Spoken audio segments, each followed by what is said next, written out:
Good evening, members. Good evening to everybody in the gallery and to anybody that's online. Welcome to our final council meeting for the year, here in December, with Christmas not far off. I'd like to open the meeting with acknowledgement to country. We acknowledge the Whyalla people, the traditional owners of the land on which we meet today, and pay our respects to the elders past and present, and extend that respect to other Aboriginal and Torres Strait Islander people who are present today. Leading our opening prayer. Almighty God, we humbly beseech thee to grant thy blessing upon the works of this council, to direct and prosperous deliberations to the advancement of this city and for the true and lasting welfare of the people of this municipality.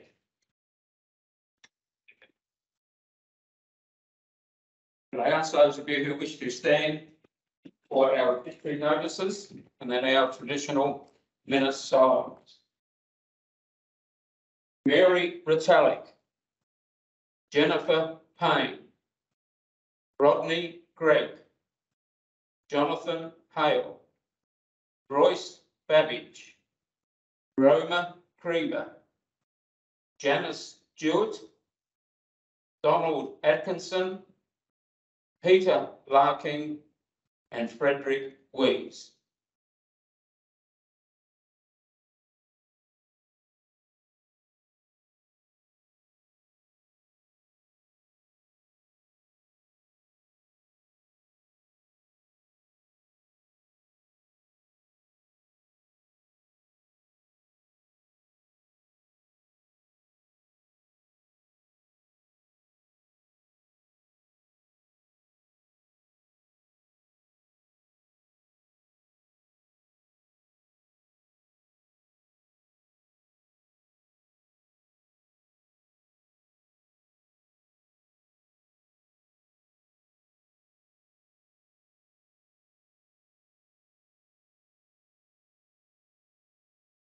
Thank you.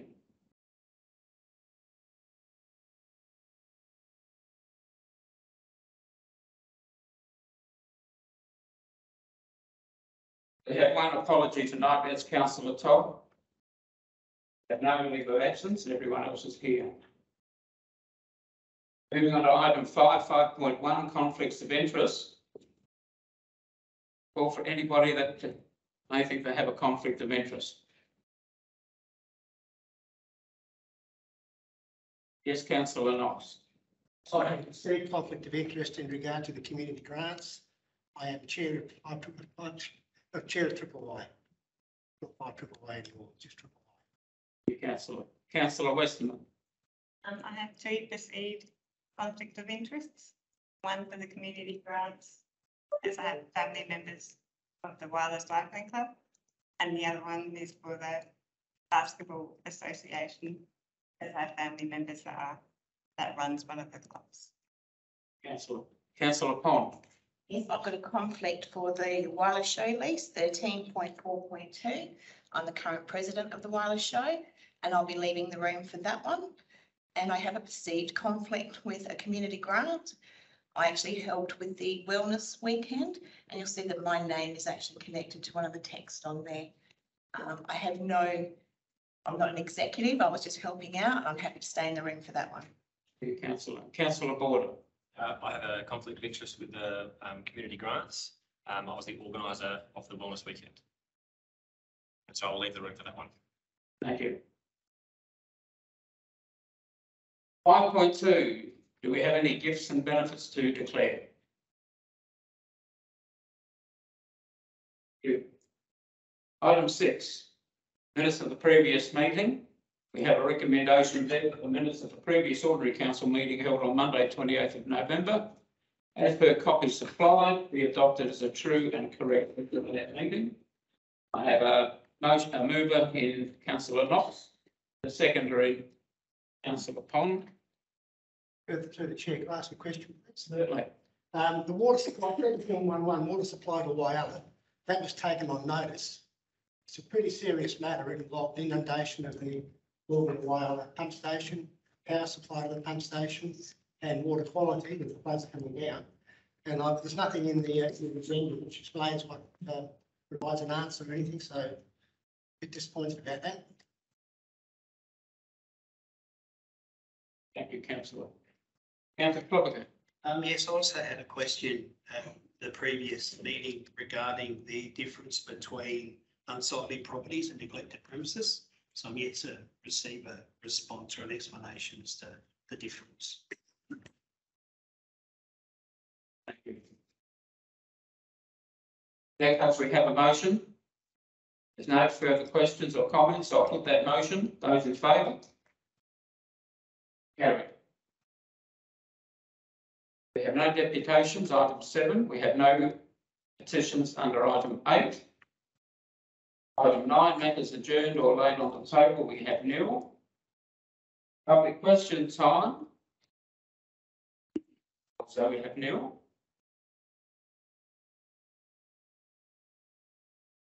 Now we get on to item 11, council members' activities. You can see on the screen now if there is any member that would like to speak to any of those activities. Happy with that?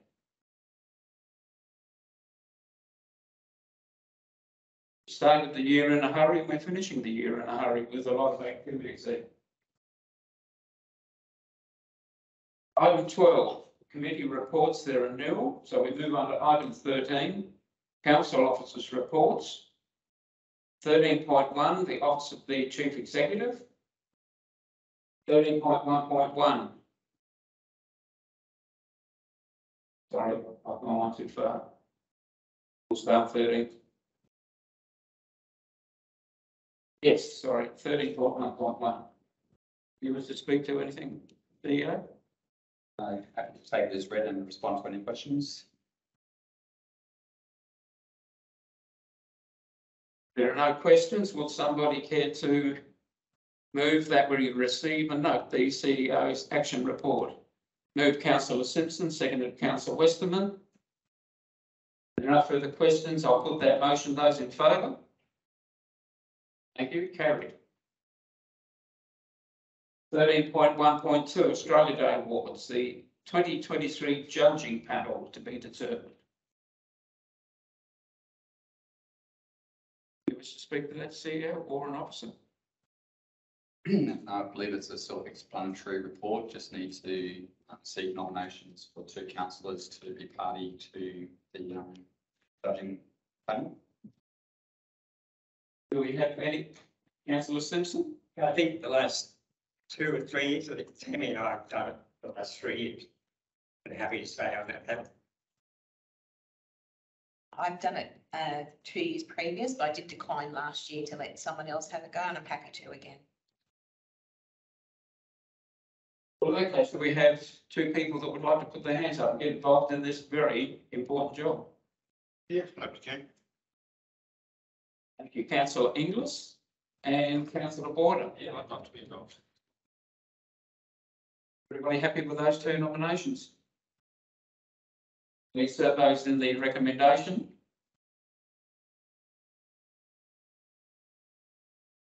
I'll put that recommendation. Yes. That's just a trick to see whether you were paying attention. Do I take it then, Councillor Knox, you moved it, Councillor Pond, you've seconded it. The motion, those in favour? Thank you, carried.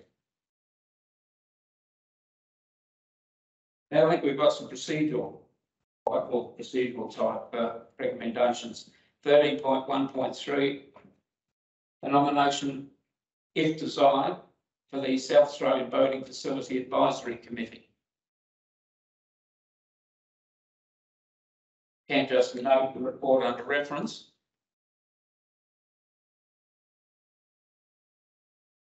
CEO? Yes. Yes, so unless there's a councillor that wishes to be considered for nomination, we could seek someone to move just part 1 of the report, dropping off the end. Would anybody care to move that way, that we just note the report under reference? Councillor Clover, seconded Councillor Knox. If everyone's happy with that, I'll put the recommendation. Those in favour? Thank you, carried. Similarly, 13.1.4, a nomination for the Native Vegetation Council. This one is, again, if anybody is very keen to nominate for that, otherwise we can just note the report under reference.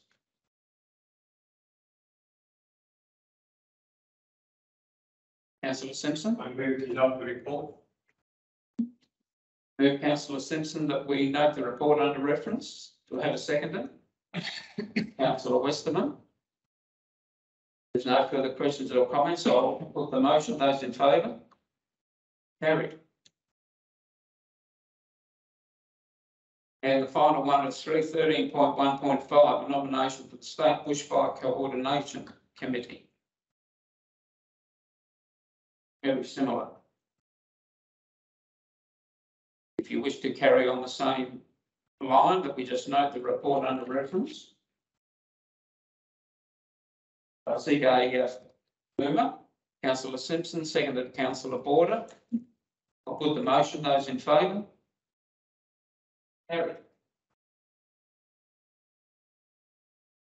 13.2, the Corporate Services Ordinary Reports. 13.2.1, Cuttlefish Coast Sanctuary Tourism and Environmental Management Project. We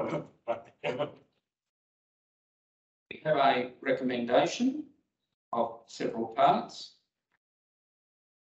See, do you wish this to be addressed?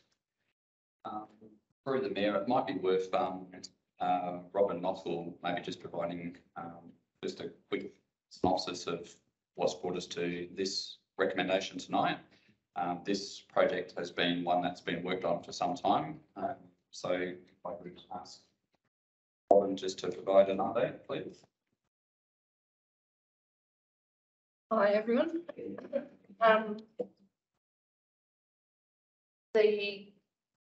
This particular report is the first part of the recommendation is in relation directly to the cottages out at Point Lowly.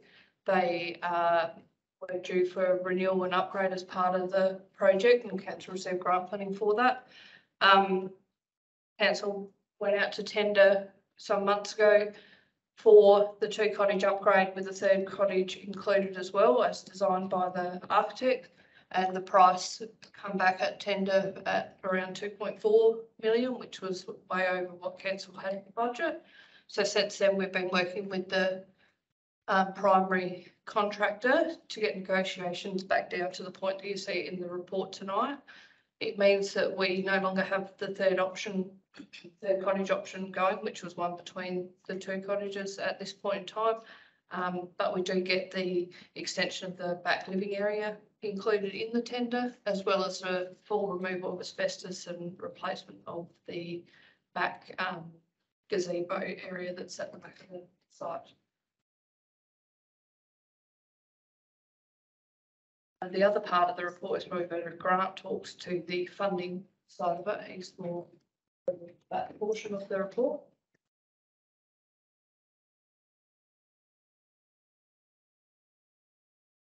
Yeah, so I guess with the other part of the report, we've obviously been having some issues that were sort of unexpected at the start of the project around native title along the northern coastline.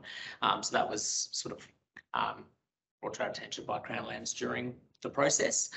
So council have started the process of working through that, but that's not something that can happen overnight. And with all the other items that are happening along the northern coastline, things around hydrogen and the unknowns around how large some of those projects are going to be, as well as the fact that since we went for this grant funding, I guess, even the use of the cuttlefish dive site, for instance, has changed quite substantially with the introduction of the glass bottom boat over the last season. So the usage of the site has changed. So what we're seeing is that there's some issues with timing around the campsites and that sort of thing because of native title, but also there's probably some reimagining of that cuttlefish dive site thing. So sort of other than the main Point Lowly cottages, we have, as is outlined in the report. We have finished some of the components that weren't affected by any of those issues, but so that we can sort of finalise this grant deed and not have it drag out for a number of additional years, potentially, with some of those other items. The planning was to negotiate with the state government to reduce the scope of that grant deed, but also potentially have conversations around whether we can have some of that money put to the side, potentially, if that's a possibility, to forward those projects in the future. And the planning would be the council's contribution from those projects that would be taken out would also be sort of put to the side and carried forward for that use later on. So the thinking being that we still look to deliver some of these things later on when we've worked through some of the issues that exist along the northern coastline. Thank you. Do we have any questions? Councillor Knox. I have 4 questions. First one is that we are reducing the amount of money by 840k. Could we not seek to alter the scope of work without losing that 840,000?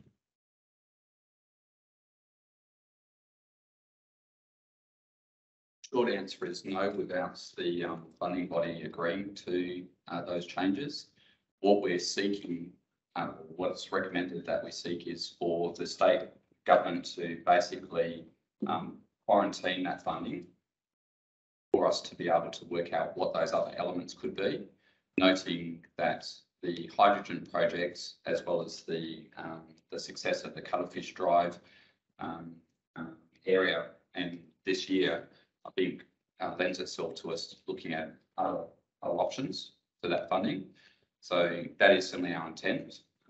We don't want to necessarily give the money back to the state government. Having said that, it's not that they've given us the money and we've got to give it back. We draw down the funding as and when we've incurred the expenditure. So there will need to be a negotiation with the state in terms of trying to secure that 844, something that's outside of the funding deed that we've got in place. Second question. Clearly, we're never going to be able to recover the cost of the cottages through the rentals that we charge, otherwise nobody could afford to stay there. What actually are the works of the cottages, which total 1.75 million? So the cottage works is an extension of both cottages out to the rear. It is the renewal fully inside the main cottages as they are existing, so all the stonework, windows and floors. Then there's an extension out the back. That's the wrong one, Shelf. You can open up the other one. Yeah. Let's go to the next one.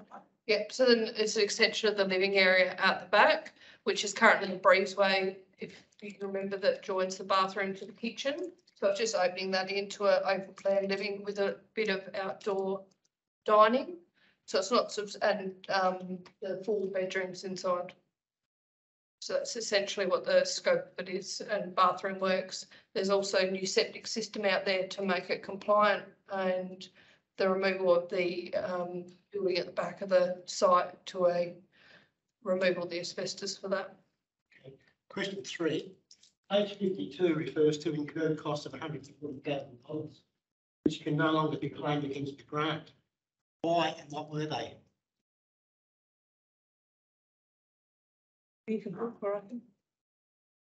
The substantial cost there is the design of the car park at the Cuttlefish dive site. So that component, so we've done the design works and it was ready to go out to tender. But as suggested in the report, the thinking now is that that probably isn't fit for what design, like the site needs to basically master planned almost for what the future of it looks like. So if we're not including the component, we can't claim the 50% cost of that because it's being removed from the funding. If I can add to that, sorry, Councillor, if I can add to that. In the negotiations or discussions with the state government, we believe that that expenditure can potentially be still rolled into the project. Essentially, it's outside of the project as it was, the project was set up 18 months or so ago. Over the last 12 months, and particularly with the Port for Knifton development, we know that the state government have just commissioned Ernst & Young and forget who the other KBR to do detailed design for the Port Bonython area, including approaches, amenity, access, and the like. And we believe that there will be opportunity for that car park to be rolled into future works that will be potentially led by and paid for by the state government in lieu of the significant investment that will be going into the Port Bonython Hydrogen Hub. So we've quarantined it as a not being eligible in terms of the funding agreement that we've got in place, but we're confident that we can re-engage with the state government. Fortuitously, it's actually the Department of Treasury and Finance that's the lead agency for the Port Bonython Hydrogen Hub, which is also the agency that is managing this particular project, which was a stimulus, COVID stimulus project committed to by the previous government. So having the one agency at the table hopefully will enable those discussions to deliver some good outcomes. Whilst I can see grounds for optimism, 140,000 for the design of a car park seems a bit rich. I think you can build a car park for 140,000.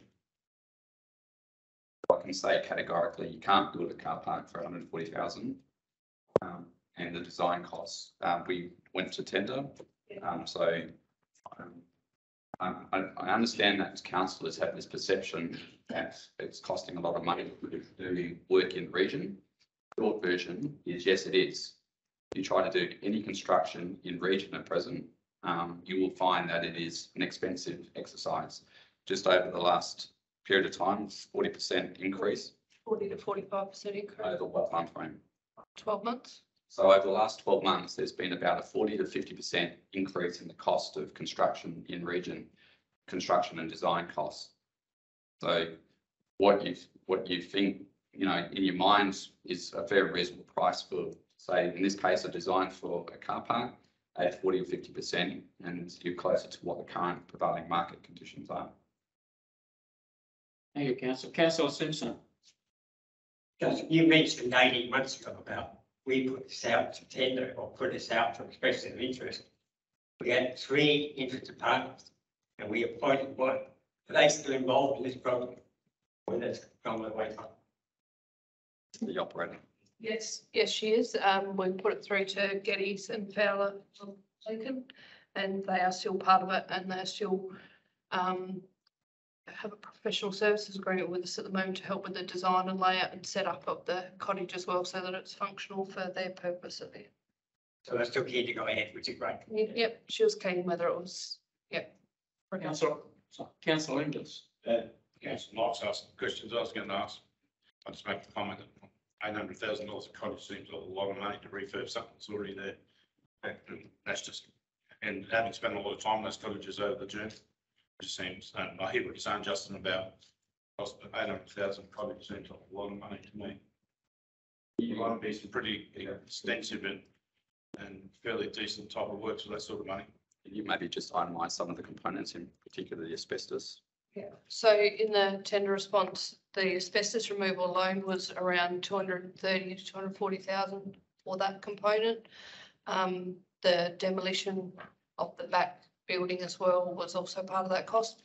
The breakdown is there's an extension at the back of both buildings, which is over 60 metres, I think, square metres for both of them.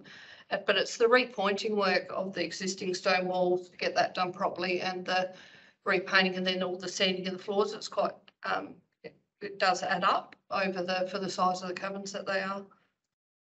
But there's nothing in there that's high level or fancy. It's all just going with standard residential fittings. It wasn't designed to be a one class. It was just designed to be suitable for use again. But that's where the market point is at the moment. Jade, did you have one? Just as a comparison, we today got costs for the Two Wells toilet block that's gone in a park that we're very interested in. Very good, $350,000 for the toilet block in Two Wells.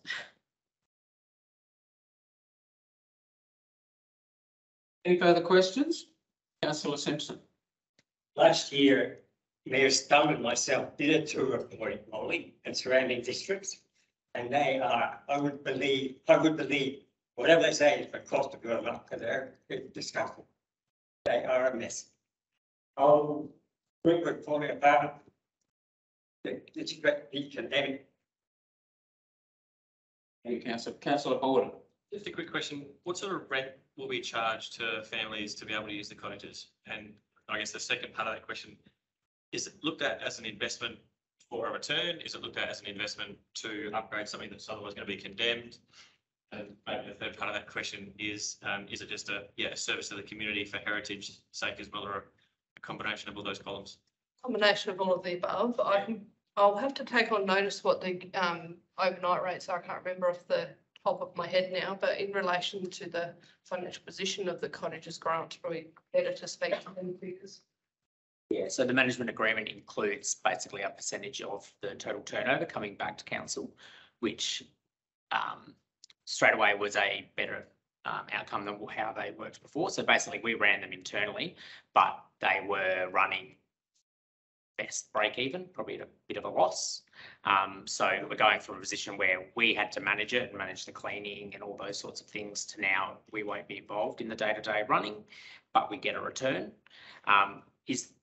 But when you look at the return on investment, it's not huge, probably for council because of some of those other factors. So they are a heritage building that they are on the that we can't demolish, or that they have value for the community. So it's not like a commercial return on investment or anything like that, especially with the increased cost of doing it.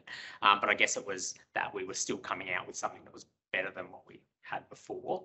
Financially, we're sort of better off than we were under the previous arrangement. Yeah, and obviously there's a bit of help with the fact that we're getting the 50% funding for the building. If we were going to have to, we were due for to make it work at all, we were going to have to renew it. And if we didn't get the grant funding, we were going to have to do that ourselves. So I imagine that, we wouldn't have got a renewal of the existing building without any extensions and stuff, probably for our half of what we're contributing now. So I think you've got to weigh some of that up in terms of if we don't take this, if we didn't do this now, so if we want to use the cottages ever again, we will have to do the renewal anyway. It would have been expensive and more expensive. Yeah, I don't imagine you would have got it for more our 850 contribution.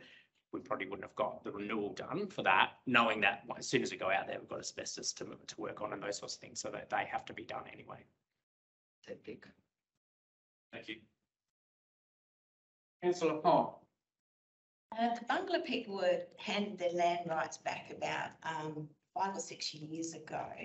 I was just wondering, did the communications start with the Bungalow Corporation as soon as this project started, or is that something that's been stumbled across?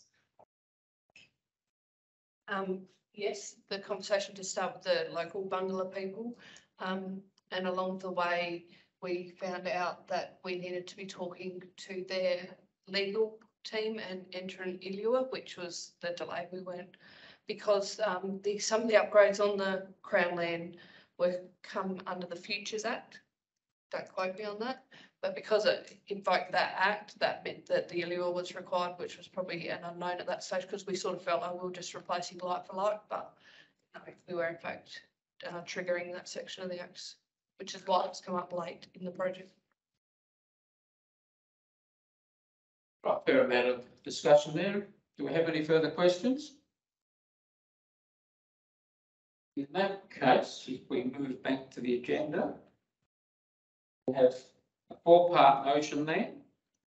We have a mover of that recommendation. Councillor Simpson, seconded Councillor Border.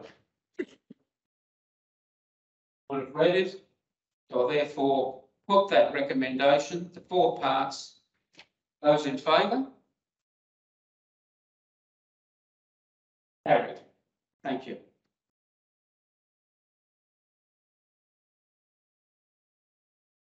.2.2, the monthly budget report for November 2022.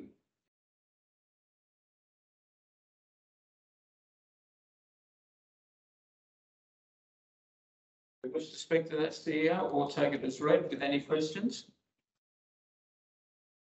Take it as read. Do we have any questions? In that case, could I call for a mover of the recommendation, please?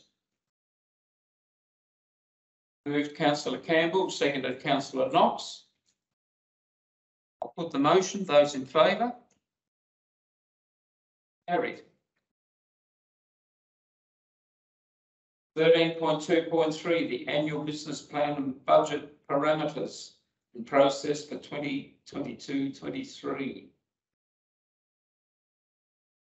Even though that's 6.5 months away. First instance, we will take this one as read, but happy to provide further. Certainly, we'll take it as read, but any questions? I note on page 63, there's an increase in waste collection costs. Is that for the collection service, or is that council's own emptying of bins around the city? Or is it just a natural increase in the number of bins which are collected?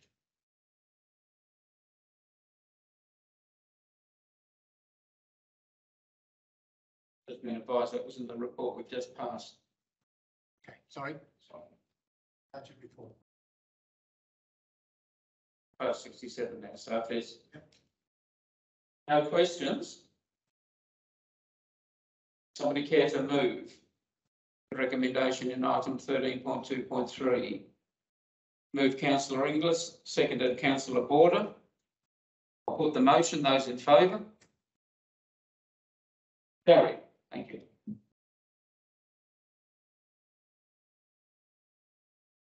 (13.2.4) the provision of animal management and rehoming services to the city of Whyalla.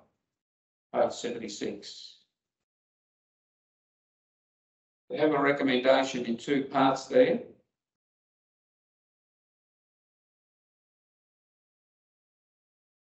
I'll take it as read. Does anybody have questions? Councillor Klobuchar. Just a general question. So I note that the contract extends 365 days per year up to 9 p.m. What can citizens do after 9 p.m. if they do come across an injured animal, something like that? Thank you. Through the Mayor, Council does have an after-hours service, so the after-hours service would be called if it was an animal that was in danger. I think, Irene, the animal would actually be picked up. Yes. But if the animal was not in danger and the resident who found the animal was able to look after that animal until the following morning, then that's what would be asked. Councillor Knox. Best part of $500,000 going to the RSPCA. Not cheap. I'm just wondering how many council staff are involved in animal management, and is there an opportunity for us to make any reductions or redeployment of those staff if their roles are being taken over by the RSPCA? Thank you. Thank you. Through the Mayor. This is not services that are being undertaken by council staff, and so this is additional services that are needing to be undertaken in terms of the rehoming of animals, and it is the RSPCA now catching up with the costs of that rehoming of animal services.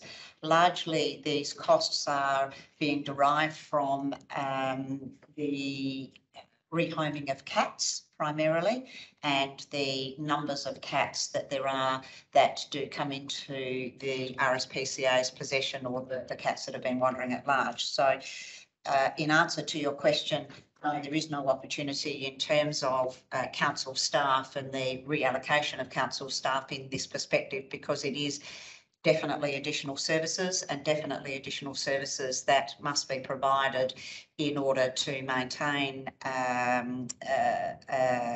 life with council's bylaw, and also to ensure that the proper treatment of cats actually occurs. What I might mention, I don't know, those of you who may have seen in today's Advertiser, there was a story in relation, it was titled Catastrophe, or catastrophe, which is recognising the huge increase of cats and the rehoming of cats right across South Australia.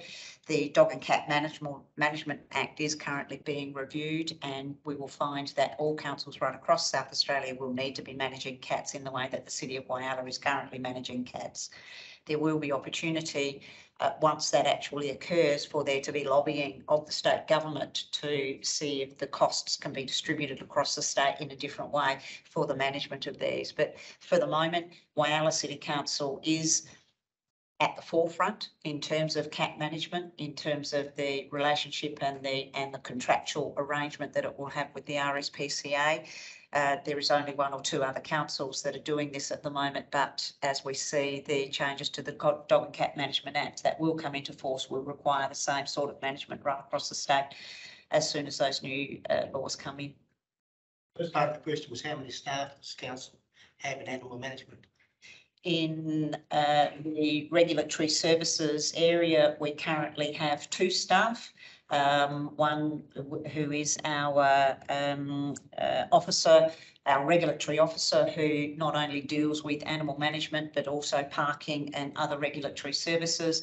And we have our coordinator of regulatory services, who also not only deals with animal management but also deals with environmental health, parking and other regulatory services activities. Thank you, Councillor. Any further questions or comments? In that case, would I have a mover of the 2-part recommendation? Moved Councillor Simpson, seconded Councillor Pond. I'll put the motion. Those in favour? Carried. Thank you. 13.2.5, the gifting of a portrait of the former mayor. Have a report. We'll take it as read. No further explanation required. Councillor Knox. Moving the recommendation. Looking for questions. And I presume Councillor Clopper is seconding it? Yep. Thank you. Okay, I'll put the motion. Those in favour? Carried. Thank you. 13.2.6, the Whyalla Airport passenger screening update.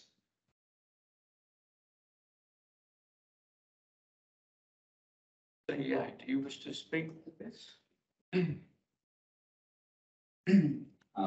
Briefly, again, the report I think is well written. It covers the journey that we've been on, the issue that we have before us, and our plan or strategy to tackle the issue.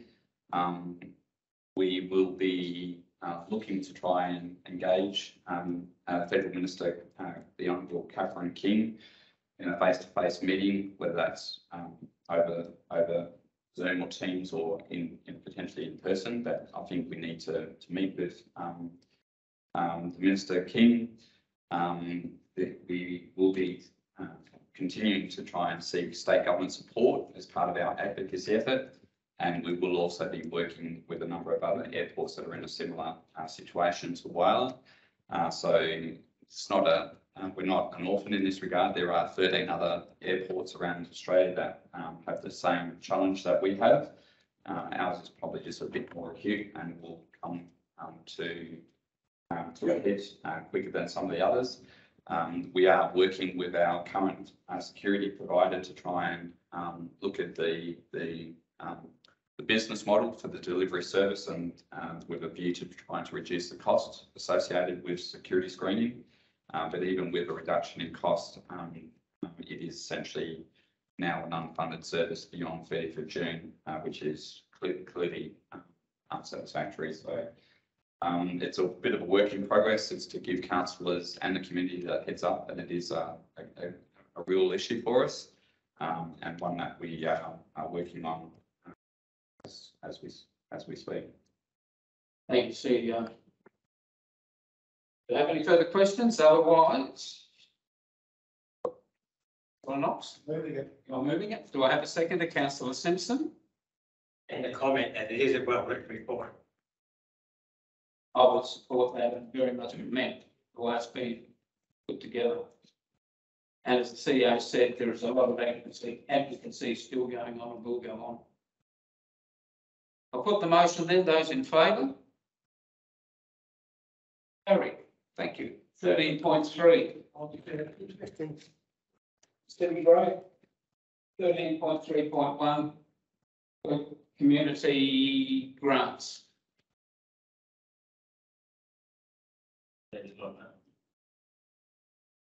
Yes, I think so, councillor.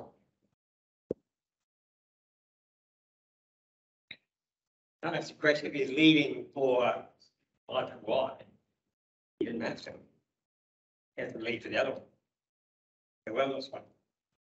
Is it- Councillor Knox is leaving. That was the board. It's nothing to do with Whyalla.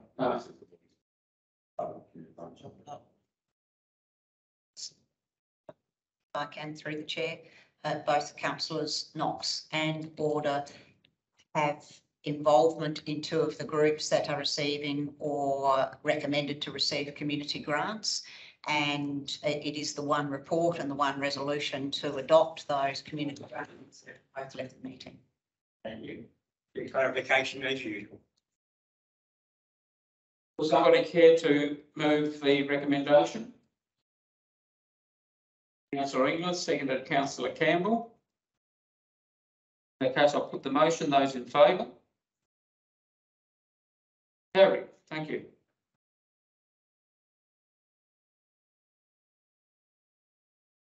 (13.3.2) the proposed Australia Day event.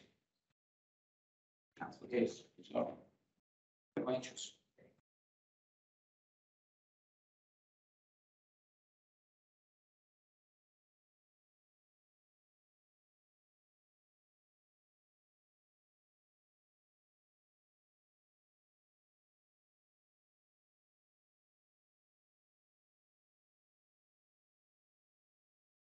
(13.3.2) the Australia Day 2023 event. We have a report, quite a detailed report. Anybody have any questions, comments? Councillor Knox. Two very quick questions. The first one is, why don't we go back to having the awards presentations in the gardens rather than confined space like the council chamber? And the second one is that we're allocating 3,000 for transport. I'm sure, Your Worship, you understand as well that when we put buses on, they haven't been very well utilised at all. It's been pretty much a waste of money. I do understand that there's more dialogue that's going to be happening this time in relation to the bus services, but nonetheless, if it doesn't work this time, I think that's it. Thank you, Councillor Knox. If I may, as Mayor, there were two comments I would have made on this. That is, if the free bus service doesn't work this time, I hope the message gets through. And I also struggle a little bit that we have a community celebration and the ceremony for the recipients clashes with that at another venue. Is there a reason why the two have been separated? To the director. Through the mayor, it's ultimately a council decision, of course. It was the success of last year's ceremony here in the chamber that prompted its continuation. All feedback received from all recipients was that it was a venue very much enjoyed. It felt it had a officialness to the environment, and we didn't have to rely on weather and having a plan B in place if it was to be outside. That was some of the reasoning behind it. What's the clash, sorry, that you're referencing?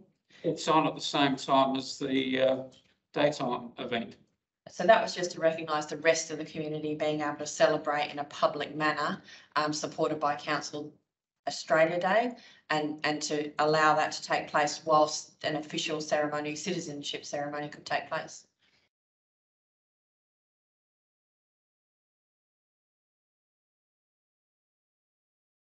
Thank you. Well, have a recommendation then. Would anybody care to move that way?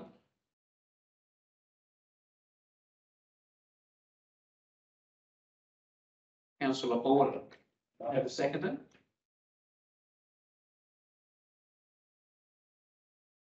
Councillor Campbell. that case, I'll put the motion. Those in favour?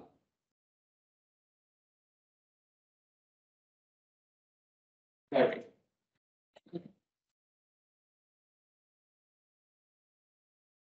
13.4, city infrastructure, 13.4.1. Lease expire or lease documentation there for the Whyalla Basketball Association.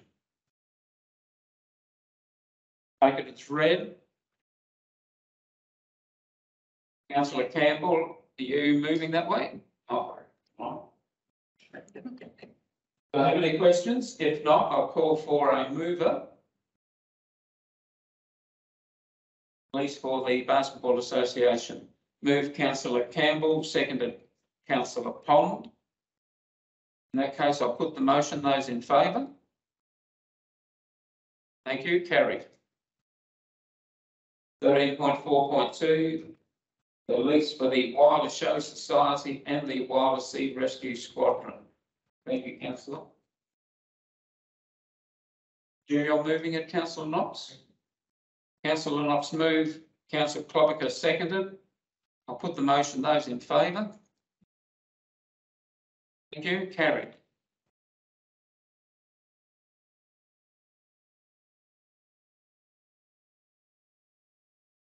Item 14. 14.1.1. The mayor's list of engagements. Anybody has any questions? Otherwise, Councillor Knox. Question. The meeting with Oz Minerals, we update the council. We're able to advise us of what their intentions are. I mean, there was talk at some stage of maybe having a smelter in the Whyalla area, or is there any discussion on that? It was very much a meet and greet.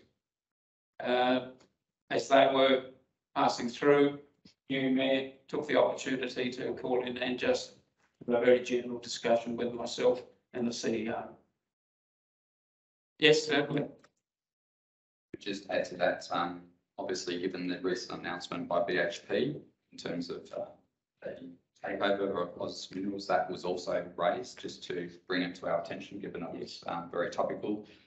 So I think the Oz Minerals will obviously need to process that and think about what implications that may present for their future operations. There are no further questions. I'll call for somebody to move that recommendation. Councillor Border, seconded Councillor Campbell. I'll put the motion. Those in favour? Thank you. Carried. 14.2, city growth, city infrastructure. 14.2.1, the monthly information report for December. Fair amount of information there. I'll take it as read. Take questions if anybody has a question.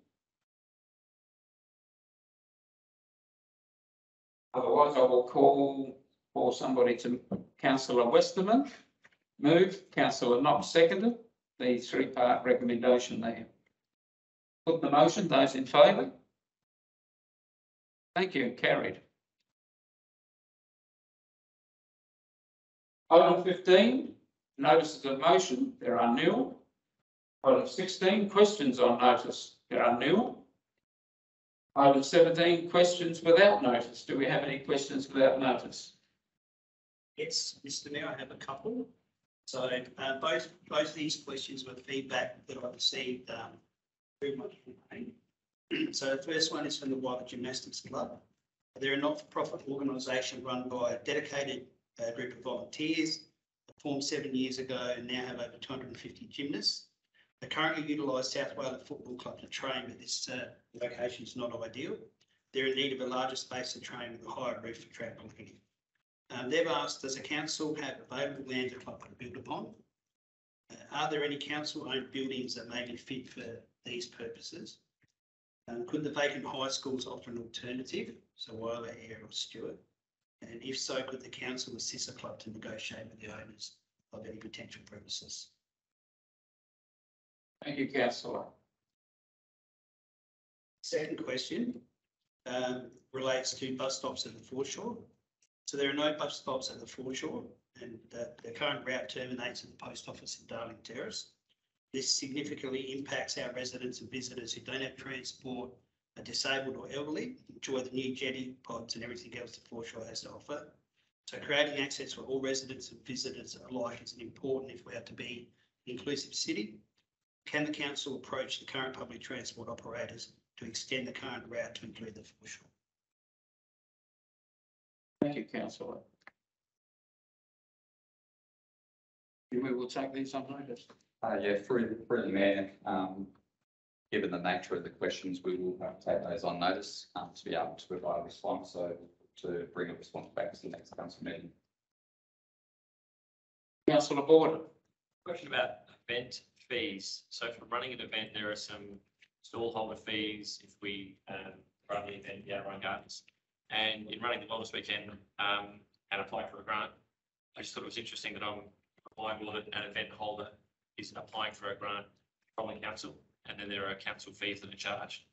It just made me query that. And so I just wondered, is there a simpler way than receiving money that is then upfront paid to the council?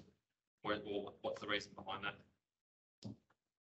They're two separate transactions.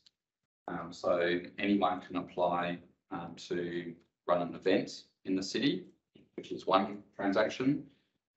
Seeking a community grant to help stage that is a separate transaction, so they need to be looked at separately. Councillor Knox. I'm just wondering whether I need to submit another motion question without notice in regard to the Morgan Whyalla pump station in regard to inundation, electricity and guaranteed water supply to Whyalla. I've been asking this now for 2 or 3 weeks and we don't seem to get any further forward. Peak is nearly there now.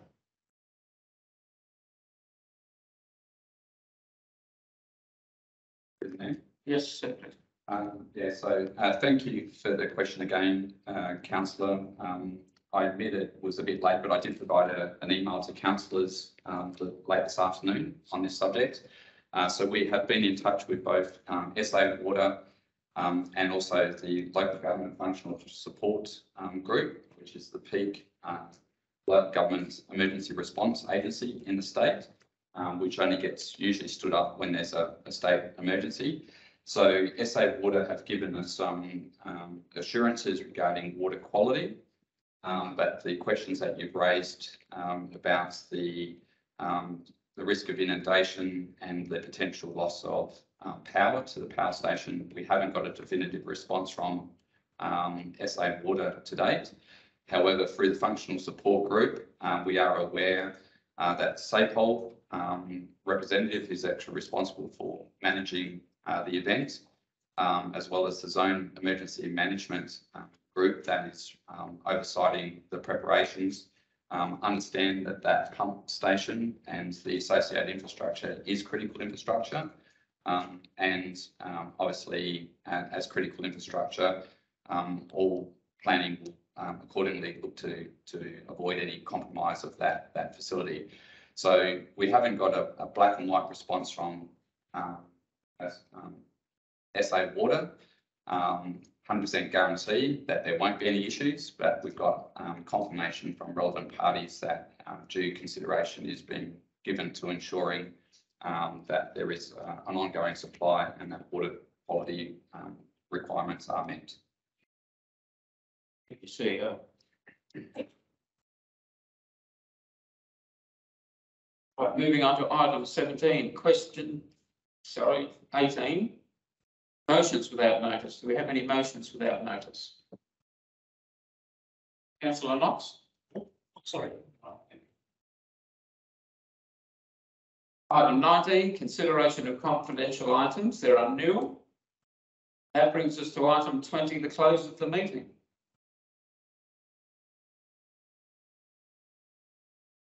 The time is 6:28. I will declare the meeting closed. Thank you very much. For those that are proceeding on to dinner, wish you a good evening. You have the date of the next meetings there. You know, we've already had information out about a lot of the training sessions coming up in January. That's it for 2022. Thank you very much.